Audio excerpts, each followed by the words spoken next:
निर्मला सीतारमण ने जब अपने बजट भाषण में पटना आईआईटी की बात की तो पूरे देश की ध्यान जो है वो पटना आईआईटी की ओर आया। हम अभी मौजूद हैं पटना आईआईटी के कैंपस में, ये बिहटा में है और पटना आईआईटी का ये कैंपस है। हमारे साथ पटना आईआईटी के स्टूडेंट्स भी मौजूद हैं। जाहिर तौर पे सबके चेहरे पे खुशी है क्योंकि बजट में पटना आईआईटी का जिक्र किया गया, इसके एक्सपेंशन की बात की गई। हालांकि बिहार के लिए बहुत सारी घोषणाएं हुई, उसमें से एक पटना आईआईटी भी था।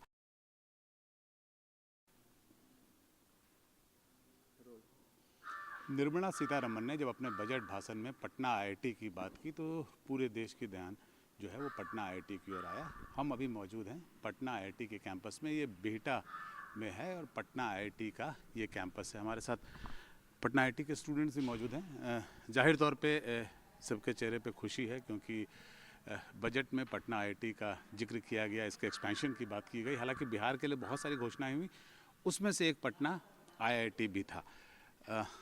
आप तो यहाँ के शायद फाइनल ईयर स्टूडेंट्स हैं, आप इस बार पास आउट कर जाएंगे, बट आपके कॉलेज, इससे तो आपका इमोशनल अटैचमेंट रहेगा ही रहेगा ज़िंदगी भर क्योंकि आपने यहाँ से पढ़ाई की है। आपके कॉलेज के लिए जो घोषणाएं हुई है उसके लिए आप अवेयर हैं, क्या कल के बजट में हुआ है? ये सर, ये बजट में निर्मला सीतारमण ने ये अनाउंस करा कि आईआईटी पटना को basically certain amount of fund allocate किया जा रहा है फॉर डेवलपमेंट एंड इंफ्रास्ट्रक्चर। तो इंफ्रास्ट्रक्चर की अगर हम बात करते हैं तो डू यू थिंक कि इंफ्रास्ट्रक्चर जो है अभी भी मतलब it is not up to the mark if you compare it with other IITs? Yeah, I don't think that it is up to the mark. Like there are certain problems which we are dealing with, like the laundry system. It is not like they have talked about increasing the number of seats, but there should be a sustainable increase in the number of seats so that the coming students don't have a problem. हाँ वही, मतलब अभी जो आपके पास infra है वो बोल रहे हैं कि वो मैच नहीं कर रहा है और एक तो नंबर्स भी बढ़ाने की बात हो रही है। तो अभी तक आपके पास जो इंफ्रास्ट्रक्चर है, तो आप लोगों ने तो यहाँ पर गुजार लिया अपना लंबा वक्त, आपको लगता है कि तो अभी अप टू द मार्क नहीं था, अब जो है इसके बाद होगा? अभी तक जो है वो अप टू द मार्क है, बट हम इससे ज़्यादा और बेटर डेवलपमेंट कर सकते हैं। आईआईटी पटना के स्टैंडर्ड्स इससे ज़्यादा और ऊपर जा सकते हैं। I feel this is a very good place to for the हाँ, ये बहुत ही सही जगह है गवर्नमेंट को इन्वेस्ट करने को, क्योंकि अब सेकेंड जनरेशन आईटी में जब देखेंगे, आईटी पटना का सीट काउंट ग्रोथ सबसे अग्रेसिव रहा है। सेकेंड जनरेशन में हम बड़े मार्जिन से सबसे ज़्यादा सीट रखते हैं। तो हाँ, हमें एकेडमिक फैसिलिटीज़ में और ज़्यादा बढ़ोतरी की ज़रूरत है, हमें हॉस्टल में और बढ़ोतरी की ज़रूरत है। और ये जो आईटी पटना है, यहाँ पर जितना पैसा इन्वेस्ट हो रहा है इससे बिहटा और आसपास जगहों का भी डेवलपमेंट हो रहा है, रोज़गार बन रही है। जो यहाँ पर बच्चे हैं गाँव में जाके पढ़ाते हैं, तो जो गवर्नमेंट देख रही है वो जो आईआईटी में इन्वेस्ट करिए, इसका लाभ पूरे बिहटा, पूरे पटना रीजन को मिलेगा। आप तो यहाँ पे फैकल्टी हैं, आप स्टूडेंट नहीं है, इसलिए मैं क्लेरिफाई कर दूँ।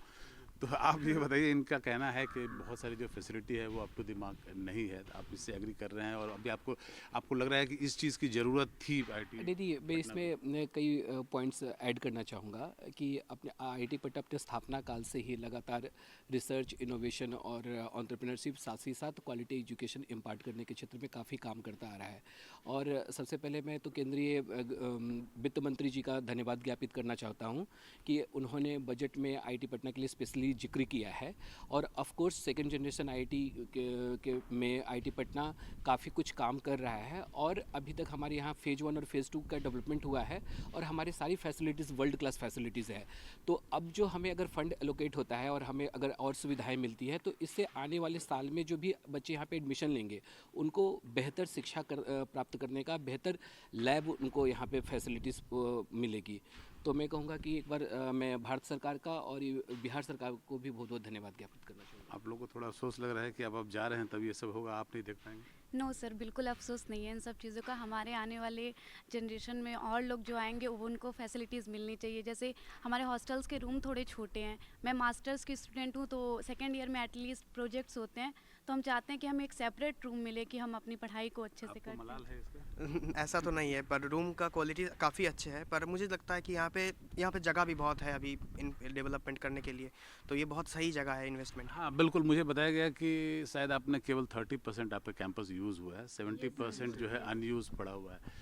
तो और ये इंस्टीट्यूशन जो है उसमें आपकी फॉन्ड मेमोरीज भी होगी, तो आपको लगता है कि आज से 10 साल के बाद जब आप एलुमनाई मीट में आएंगे तो you will see a different campus? Yes sir, of course बहुत सारा जो खाली जगह है जहाँ पे वहाँ पे नया कंस्ट्रक्शन हो सकता है, और जो हमारे लैब्स हैं उनको वो इम्प्रूव हो सकता है, रिसर्च फैसिलिटीज़ बढ़ेंगी और नए बच्चे आएंगे तो उनके लिए नए हॉस्टल बनेगा। तो हम जब एलुमनाई बन जाएंगे वापस आएंगे, सब कुछ नया नया देखने के लिए मिलेगा। सर भविष्य की मांग को लेके अभी ये बहुत ज़रूरी था जो भारत सरकार ने फैसला लिया है, और जब हम एलुमनाइज बनेंगे तो आईआईटी पटना का ग्रोथ और तेज़ी से होगा जिस हिसाब से अभी हो रहा है। तो इसके लिए नए इंफ्रास्ट्रक्चर्स बहुत ज़्यादा ज़रूरी हैं। ये अनफॉर्चुनेटली ये सारे जो स्टूडेंट्स हैं ये सब फाइनल ईयर स्टूडेंट्स हैं, तो ये अभी खुशी तो मना रहे हैं लेकिन इसका ग्रोथ वो एक्चुअल देख नहीं पाएंगे। बाद में जब एलुमनाई मीट में आएंगे तब आप देख पाएंगे। जी बिल्कुल भी हमारी आईआईटी पटना की जो लाइब्रेरी है वो भी कुछ सालों में बनकर तैयार हो जाएगी। और अच्छा, ये जो लाइब्रेरी आप जिसकी बात कर रहे हैं, ये मैं आपको दिखाऊं, देखिए ये लाइब्रेरी है जिसकी ये बात कर रहे हैं, ये अभी अंडर कंस्ट्रक्शन है। ऑलमोस्ट कंप्लीटेड है, कुछ ही महीनों में ओपन हो जाएगा। रिसर्च पेपर्स ओके, तो फंक्शनल नहीं है बट ये ऑलमोस्ट लाइक हाँ इंफ्रास्ट्रक्चर वाइज कंप्लीटेड है। कंप्लीशन जी बिल्कुल। तो ये ज़ाहिर तौर पे जो हम उम्मीद कर रहे थे वैसा ही है कि जो स्टूडेंट्स हैं, जो फैकल्टीज़ हैं, वो खुश हैं कि उनके इंस्टीट्यूशन का नाम लिया गया बजट भाषण में, और स्पेशल फंडिंग, स्पेशल ध्यान जो है भारत सरकार का इस इंस्टीट्यूशन पे होगा, स्पेशल फंडिंग होगी। और उसके बाद जो इस एरिया इस कैंपस के जो 70% एरिया हैं जहाँ अभी भी डेवलपमेंट नहीं हुआ है, बात हो रही है कि उसमें इंफ्रास्ट्रक्चर का डेवलपमेंट किया जाएगा। पटना से प्रभाकर कुमार, NDTV।